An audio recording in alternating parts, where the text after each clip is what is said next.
Sekolah seringkali fokus pada pendidikan akademis tradisional, namun beberapa aspek penting tentang finansial mungkin tidak diajarkan secara mendalam atau bahkan tidak diajarkan sama sekali. Berikut beberapa hal tentang finansial yang mungkin tidak diajarkan secara luas di sekolah. Hal yang mungkin tidak diajarkan di sekolah tentang finansial. 1. Manajemen keuangan pribadi. Banyak sekolah tidak mengajarkan secara spesifik bagaimana mengelola keuangan pribadi, membuat anggaran, atau menghemat uang. 2. Investasi dan risiko.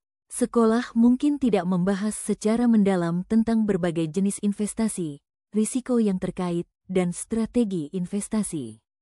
3. Perencanaan pensiun. Konsep perencanaan pensiun dan pentingnya mulai menabung sejak dini mungkin tidak ditekankan. 4. Penggunaan kartu kredit dan utang. Sekolah mungkin tidak mengajarkan bagaimana menggunakan kartu kredit dengan bijak dan mengelola utang. 5. Psikologi keuangan. Aspek psikologis dalam pengambilan keputusan keuangan, seperti bias perilaku, mungkin tidak dibahas. 6. Asuransi dan proteksi. Pentingnya asuransi, jiwa, kesehatan, properti, untuk proteksi finansial mungkin tidak ditekankan. 7. Strategi pajak. Sekolah mungkin tidak mengajarkan strategi untuk mengoptimalkan pajak secara legal. 8. Ekonomi perilaku. Bagaimana perilaku manusia mempengaruhi keputusan keuangan mungkin tidak diajarkan.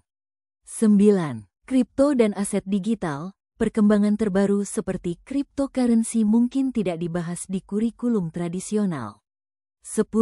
Perencanaan keuangan untuk tujuan spesifik, seperti perencanaan untuk membeli rumah, pendidikan anak, atau kebutuhan darurat. 11. Mengelola risiko finansial. Strategi untuk mengelola dan memitigasi risiko finansial mungkin tidak ditekankan. 12.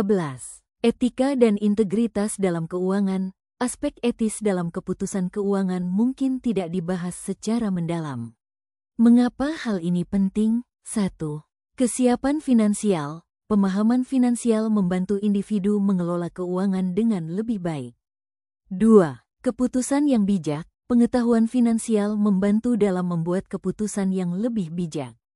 3. Kemandirian finansial. Memahami finansial dapat membantu mencapai kemandirian finansial. 4. Menghindari masalah finansial. Pengetahuan dapat membantu menghindari jebakan utang dan masalah finansial lainnya. Cara mengatasi keterbatasan ini. 1. Pendidikan mandiri. Individu dapat mencari sumber belajar sendiri melalui buku, kursus online, seminar. 2. Konsultasi profesional. Menggunakan jasa konsultan keuangan untuk mendapatkan saran yang lebih spesifik. 3. Komunitas dan jaringan. Bergabung dengan komunitas yang fokus pada keuangan dan investasi. 4. Aplikasi dan alat finansial. Menggunakan aplikasi untuk membantu manajemen keuangan. 5. Belajar dari pengalaman. Menggunakan pengalaman pribadi untuk memperbaiki pengetahuan dan strategi finansial. Sumber belajar finansial. 1. Buku tentang keuangan pribadi dan investasi seperti Rich Dad Poor Dad oleh Robert Kiyosaki. 2. Kursus online. Platform seperti Coursera, Udemy menawarkan kursus tentang finansial.